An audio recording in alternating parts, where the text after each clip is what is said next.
महिला आरक्षण विधेयक पेश करने की सराहना करते हुए असम के मुख्यमंत्री हेमंत बिस्वा शर्मा ने इसे देश के लिए गर्व का दिन कहा है। हेमंत बिस्वा शर्मा ने कहा, ये देश के लिए गर्व का दिन है। मैं प्रधानमंत्री मोदी को बधाई देता हूं। देश इस ऐतिहासिक दिन के लिए प्रधानमंत्री मोदी को याद करेगा। महिला आरक्षण विधेयक जो लोकसभा और राज्य विधानसभाओं में महिलाओं के लिए 33% आरक्षण की गारंटी देता है, केंद्रीय कानून मंत्री द्वारा 128वें संवैधानिक संशोधन विधेयक के रूप में पेश किया गया। छत्तीसगढ़ में मैं आज ही आया हूं, लेकिन जो कार्यकर्ता का उत्साह है मॉडल कोड ऑफ कंडक्ट आने का पहले से ही, इससे एक विश्वास दिलाता है कि छत्तीसगढ़ में परिवर्तन होगा। मोदी जी को छत्तीसगढ़ का लोग दोबारा सरकार बनाने का मौका देगा। सर, छत्तीसगढ़ में भी सिर्फ सीडी की बात चली, 2 विधायकों का वीडियो वायरल हो गया, कैसे देखते हैं इसको? देखिए, मेरा या उसमें टिप्पणी देना ठीक नहीं होगा। मैं एक दूसरा प्रदेश का ही हूँ। 11 पत्रकारों को बैन करके रखा है कांग्रेस ने, कैसे कहेंगे सर इसको? देखिए, कांग्रेस कट्टी खेल खेल रहा है बच्चा जैसा। कोई पत्रकार का साथ झगड़ा करते हैं क्या? तो ये बच्चा जैसे एलपी स्कूल में जब पढ़ता है, कोई दोस्त को कट्टी दे देता है, ऐसा काम कर रहा है, बचपन जैसा काम कर रहा है। सर, मल्लिकार्जुन खड़गे की एक बयान आती है कि अपोजिशन का कोई सहयोग नहीं करती। सीपीआईएम की नेता वृंदा करात ने महिला आरक्षण विधेयक के समय पर सवाल उठाते हुए कहा कि इतनी देर से विधेयक लाने से कोई मदद नहीं मिलेगी, क्योंकि 18वीं लोकसभा में 1/3 महिलाएं नहीं होंगी। वृंदा करात ने कहा, बीजेपी ने 2014 के चुनाव से पहले इस आरक्षण बिल का वादा किया था। अब ये बिल लेकर आई है। ये बिल सिर्फ ये सुनिश्चित करता है कि महिलाओं को अगली जनगणना तक, अगले परिसीमन तक वंचित रखा जाएगा। 2024 के चुनावों में और 18वीं लोकसभा के संविधान में हमारी संसद या कई राज्य विधानसभाओं में 1/3 महिलाएं नहीं होगी, क्योंकि प्रधानमंत्री मोदी सरकार की इस विलंबित कार्रवाई के परिणाम स्वरूप एक बार फिर असमानता सुनिश्चित हो गई है। Reservation bill had been promised by this BJP before the 2014 elections. 9 years have passed, they have not implemented that promise. Now in the fag end of their second term, they have brought this bill. And what is this bill? It just ensures that in fact women are going to be deprived till the next census, till the next delimitation exercise. In other words, in the 2024 elections and in the constitution of the 18th Lok Sabha, we will not. केंद्रीय मंत्री स्मृति ईरानी ने कांग्रेस पर निशाना साधा और आरोप लगाया कि पार्टी केवल अपने परिवारों में महिलाओं को सशक्त बनाने में रुचि रखती है। इस पर प्रतिक्रिया व्यक्त करते हुए कांग्रेस के महासचिव केसी वेणुगोपाल ने केंद्रीय मंत्री स्मृति ईरानी पर निशाना साधा और कहा कि भाजपा ने कांग्रेस पार्टी और गांधी परिवार को गाली देने के लिए एक पोर्टफोलियो दिया है। वो अपने मालिक को खुश करने के लिए ये कर्तव्य निभा रही हैं। Brother, this type of milestone done by Congress party. 50% women are sitting in corporation, municipality and panchayat. We passed the bill in Rajya Sabha, this time bill. We also telling that this is good, this is good. We are not criticizing that. This move is good.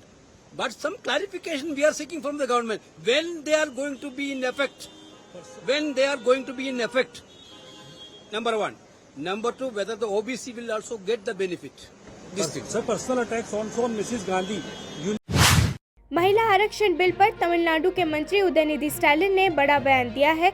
Udhayanidhi ने कहा, ऐसा लगता है कि वो इसे अब लागू नहीं करने जा रहे हैं। हम पिछले 10 साल से महिला आरक्षण मांग रहे हैं, अब वो जनगणना परिसीमन करने के लिए कह रहे हैं। भाजपा सरकार इसे कब लागू करेंगे, इस पर कोई स्पष्टता नहीं है। आपको बता दें कि केंद्र की बीजेपी सरकार ने संसद और विधानसभाओं में महिलाओं के लिए 1/3 सीटें आरक्षित करने के लिए बिल पेश कर दिया है। लोकसभा में महिलाओं को आरक्षण देने वाले नारी शक्ति वंदन अधिनियम के लिए संवैधानिक संशोधन का प्रस्ताव पेश किया गया है। नई संसद की कार्यवाही के पहले दिन केंद्र सरकार ने ये बिल पेश किया है।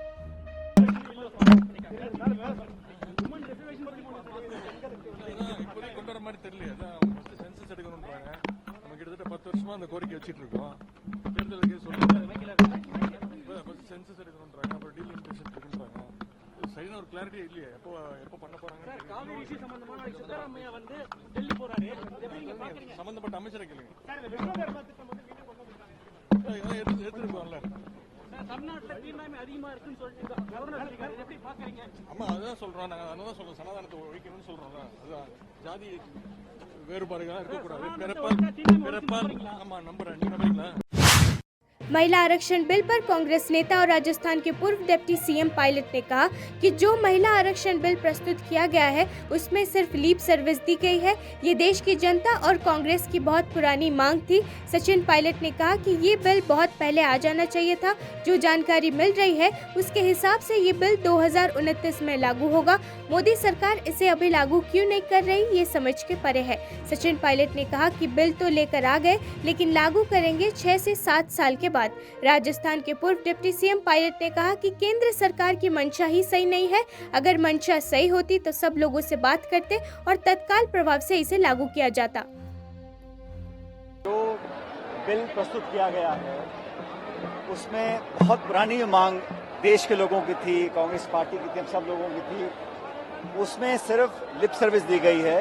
मैं मानता हूं कि ये बिल बहुत पहले आना चाहिए था और अभी भी जो जहां तक जानकारी मुझे मिली है ये लागू होगा 2029 में। अभी लागू क्यों नहीं करना चाहती सरकार, ये समझ से परे है। बिल लेकर आ गए लेकिन लागू करेंगे 6-7 साल के बाद, ये मैं समझता हूँ सही नहीं है। अगर सरकार की मंशा सही होती, सब लोगों से बात करते और तुरंत प्रभाव से सारे लोगों से बात करने के बाद इसे लागू कर सकते थे।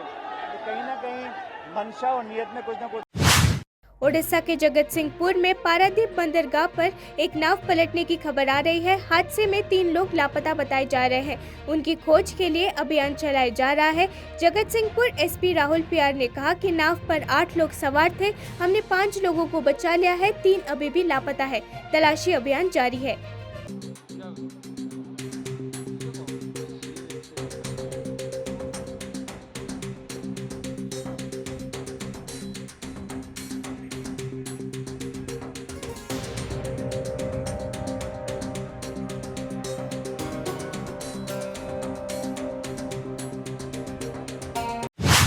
महिला आरक्षण विधेयक पर मेघालय के मुख्यमंत्री कॉनरेड के संगमा ने विधेयक का स्वागत किया और इस पर अपनी खुशी साझा की।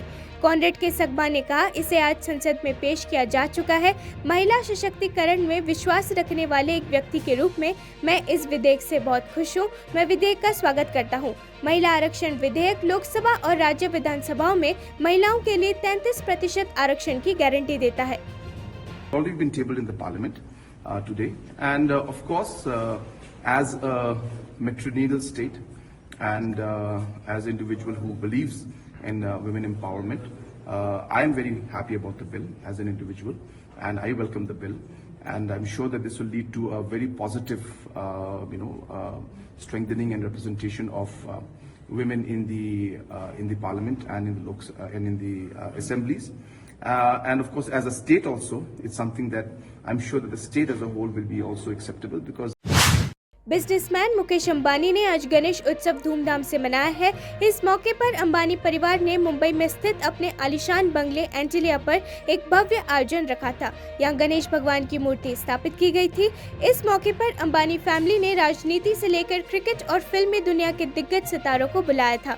यहां फिल्म इंडस्ट्री से बड़े बड़े स्टार्स बप्पा के दर्शन करने पहुंचे थे। एंटिलिया में गणेश उत्सव के लिए सितारों का मेला लग गया। शाहरुख खान, सलमान खान, रेखा, हेमा मालिनी से लेकर आलिया भट्ट, रणवीर सिंह तक ने इवेंट में शिरकत की है।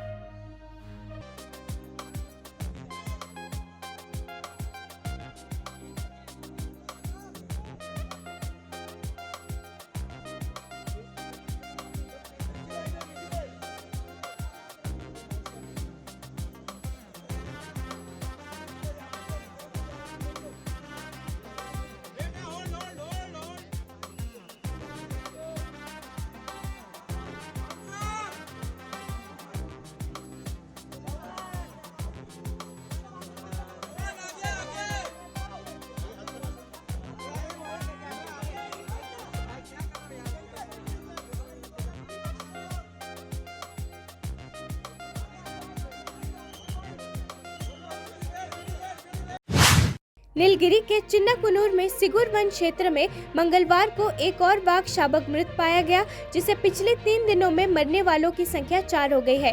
जांच के बाद मुदुमलाई टाइगर रिजर्व के वन पशु चिकित्सक ने कहा कि शाबक गंभीर रूप से घायल था। इन 4 मौतों से जिले में 1 महीने से अधिक समय में मृत बाघों की संख्या 10 हो गई है। वन सचिव सुप्रिया साहू के अनुसार टीम के अथक प्रयास के बावजूद शावक को बचाया नहीं जा सका।